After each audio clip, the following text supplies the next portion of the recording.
Welcome back dans ce nouvel épisode bonus de Fast and Gorgeous. Je vous retrouve dans cet épisode un peu spécial parce que je voulais qu'on fasse une petite comparaison de l'ensemble des pilotes pour chaque équipe après cette première partie de saison 2025 pendant le summer break. Ça nous permet de faire un récap global, je pense, de l'ensemble des équipes et de parler rapidement de chacun des pilotes. Donc je vous propose que je vous partage mon écran. Pour ceux qui écoutent sans la vidéo, évidemment je vais tout commenter. Mais comme ça, vous pourrez voir sur quelle base je pars. Donc, j'ai trouvé sur un site une comparaison. Donc, on va voir ce que ça donne ensemble. Donc on va commencer. Alors c'est classé en fonction du classement des équipes. Donc évidemment on va commencer par McLaren. Donc McLaren c'est Oscar contre Lando. On voit qu'aujourd'hui c'est Oscar Piastri qui est devant Lando. On en a parlé dans l'épisode récap qui est sorti mercredi. Il y a 9 points d'écart entre les deux coéquipiers. Donc ça va être extrêmement serré et extrêmement intéressant de voir comment ça se passe.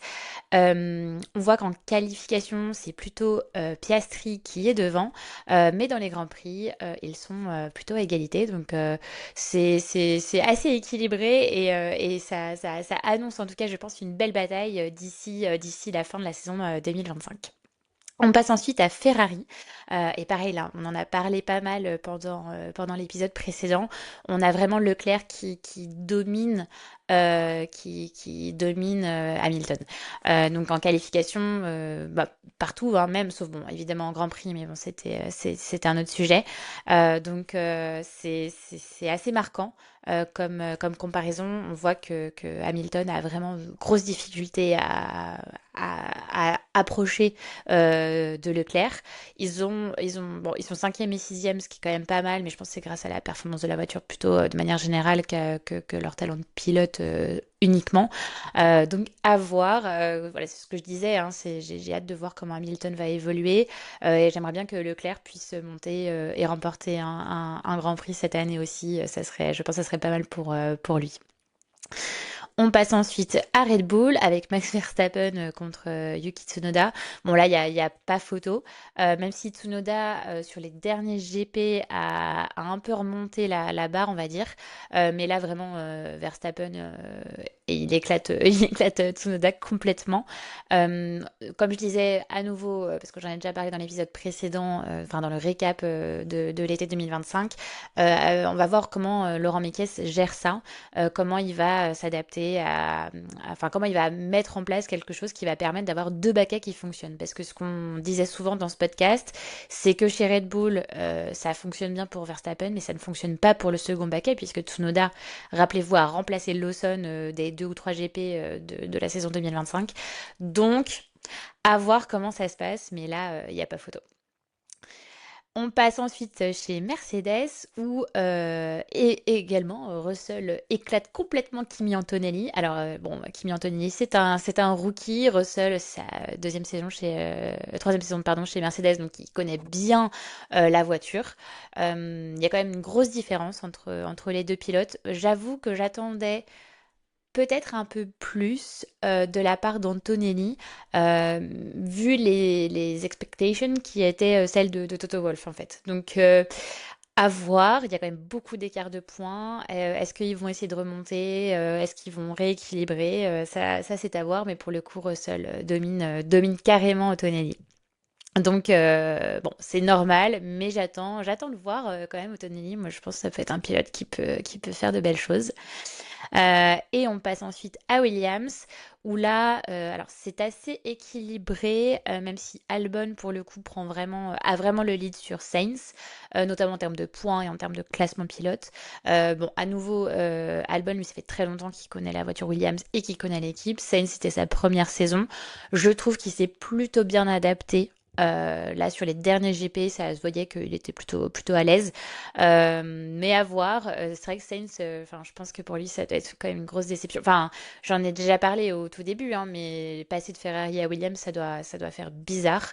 Voilà, c'est vrai que j'attendrais peut-être un peu mieux pour lui, une meilleure équipe, une meilleure voiture.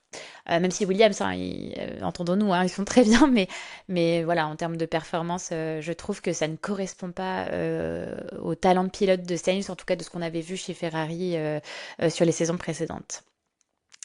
On passe ensuite à Kick-Sauber avec Hülkenberg et Bortoleto.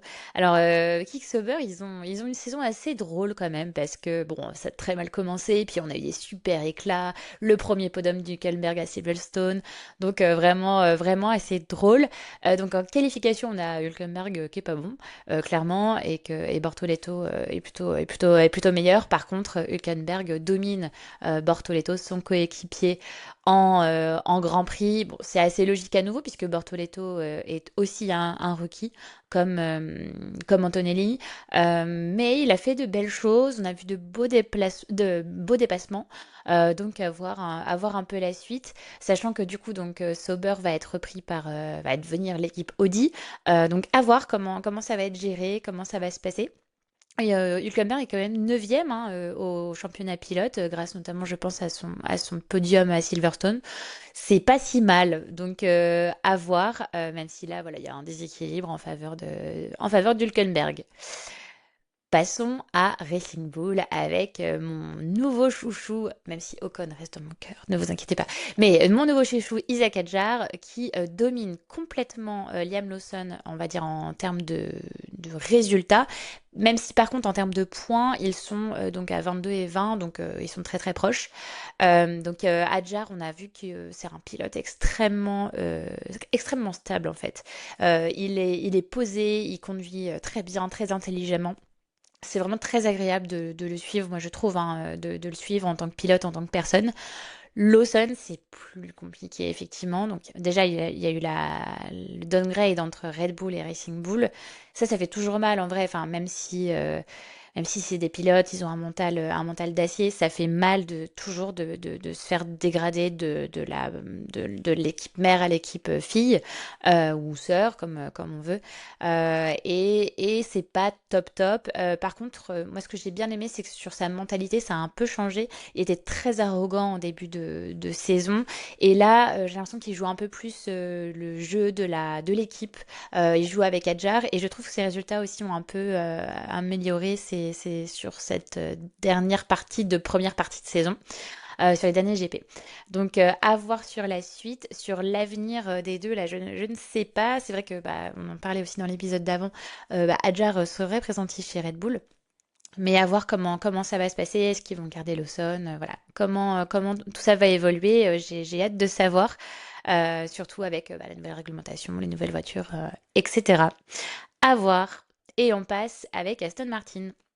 Donc là, on a une domination sans pareil d'Alonso en course, par contre avec une égalité de points. Et c'est ce que je disais aussi dans le dernier récap GP. On a donc Aston Martin qui a eu des petits éclats, puisque Alonso a fait cinquième et Stroll a fait septième au Grand Prix de Hongrie. Donc est-ce que la voiture va mieux? Comment ça va se passer? Je ne sais pas. J'attends de voir vraiment la suite. Sachant que je pense que pour Aston Martin, ça va être vraiment la saison 2026 qui va être intéressante. Là, sur 2025, je pense qu'ils finissent la réglementation. Ils souffrent un peu quand même. Donc à voir. Et sur la comparaison entre les pilotes, bon bah voilà, on a déjà parlé plein de fois. Stroll, c'est pas un pilote moi que j'apprécie plus que ça. Je trouve que il mérite pas tant sa place que ça en Formule 1. Mais bon là, si on regarde les résultats purement quantitatifs, il est à 26 points comme Alonso. Donc bon, à voir sur la suite sur Aston Martin. On passe ensuite chez As avec mon chouchou numéro un, celui qui m'a fait aimer la Formule 1, Esteban Ocon. Donc il est 10e aujourd'hui avec 27 points, tandis que son coéquipier est 19e avec 8 points.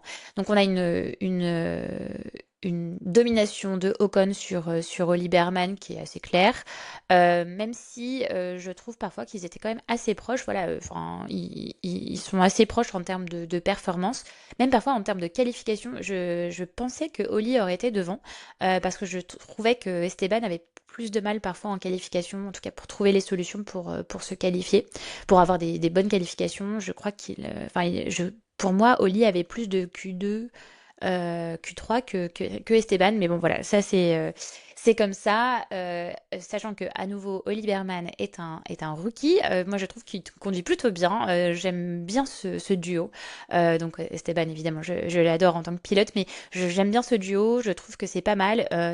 On voit ils ont du mal avec la performance de la voiture, mais ils ont quelques éclats. Esteban a fait des très bons résultats, notamment à Spa.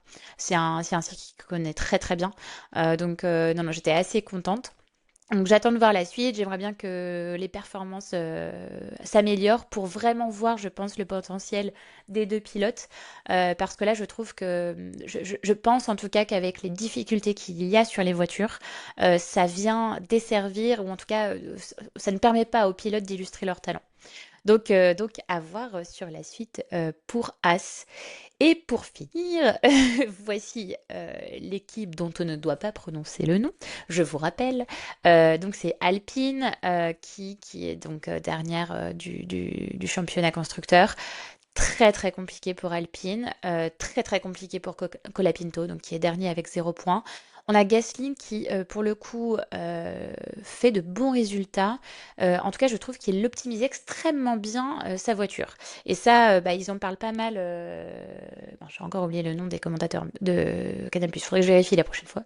Mais ils en parlent pas mal. Gasly sait optimiser les performances de sa voiture, notamment en qualification. Je trouve qu'il fait des plutôt bonnes qualifications, même si en Grand Prix, la performance de la voiture ne suit pas. Voilà, il a eu. Moi, je trouve. Enfin, voilà, Gasly, c'est pas un pilote que moi j'apprécie plus que tout, mais par contre, je sais reconnaître ses talents de pilote. Il a une très bonne technique, une très bonne qualité d'optimisation sur les Grands Prix. Donc voilà, j'espère surtout que ça va aller mieux chez eux. Et pour Colapinto, donc c'est aussi un rookie. C'est vrai qu'il y a eu beaucoup d'attentes sur lui, notamment à partir de 2024 quand il est arrivé chez Williams. Là, je trouve que c'est pas excellent. Beaucoup d'accidents aussi, beaucoup d'erreurs de la part de Colapinto. Alors, est-ce que c'est la voiture? Est-ce que c'est le fait qu'il soit rookie? Est-ce que c'est le fait qu'il découvre une nouvelle équipe? Je ne sais pas. Mais il est venu remplacer Douane extrêmement rapidement dans la saison. Donc à voir. Mais en tout cas, là, sur la comparaison entre Gasly et Colapinto, c'est bien Gasly qui est largement devant, même si bon voilà en sprint Colapinto est devant, mais c'est lié à un abandon il me semble de Gasly.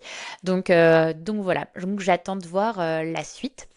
Donc, j'espère que cette comparaison récap des équipes vous a plu. Moi, je trouve que c'est toujours intéressant de regarder un petit peu ce qui se passe entre les coéquipiers parce que vu que les voitures ne sont pas les mêmes entre équipes, forcément que c'est difficile de dire qu'un pilote est mieux qu'un autre quand ils ne sont pas dans la même équipe. Mais de comparer les pilotes, c'est extrêmement intéressant et donc du coup, voilà, ça donne quand même des gros indices. On l'a avec Red Bull, avec Verstappen qui domine complètement ses coéquipiers et on a aussi par exemple chez Ferrari la comparaison entre Leclerc et Hamilton qui est vraiment pas à l'avantage d'Hamilton. Donc à voir comment ça va se passer pour qu'il règle tout ça. Et je le répète, mais c'est vraiment le gros point que moi j'attends, c'est la bagarre McLaren, parce que pour le coup, les deux pilotes sont très équilibrés en termes de résultats, ils sont très très proches, 9 points d'écart, donc j'ai hâte de voir la suite. Merci d'avoir suivi cet épisode bonus, et puis je vous retrouve la semaine prochaine pour un récap GP, le récap GP des Pays-Bas. Merci beaucoup et à la semaine prochaine.